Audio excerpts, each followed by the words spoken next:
को आज खत्म हो सकता है पार्लियामेंट का बजट इजलास। दोपहर 12 बजे हो सकती है पार्लियामेंट की कार्यवाही। गैर मुअय्यना मुद्दत के लिए मुलतवी की जा सकती है कार्यवाही। जुमा यानी 8 अप्रैल तक पार्लियामेंट की कार्यवाही चलनी थी, लेकिन अब गैर मुअय्यना मुद्दत तक के लिए मुलतवी की जा सकती है कार्यवाही।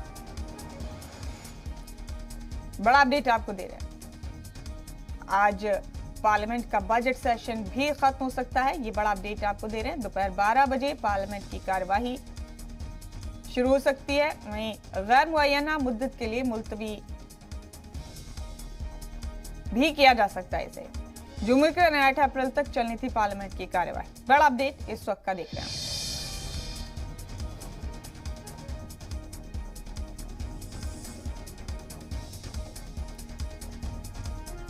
तो ये बड़ी खबर आपको दे रहे हैं, आज पार्लियामेंट का बजट सेशन खत्म हो सकता है। दोपहर 12 बजे कार्यवाही शुरू होगी ऐवान की, और बहुत मुमकिन है कि गैर मुअय्यना मुद्दत के लिए इसको मुलतवी कर दिया जाए।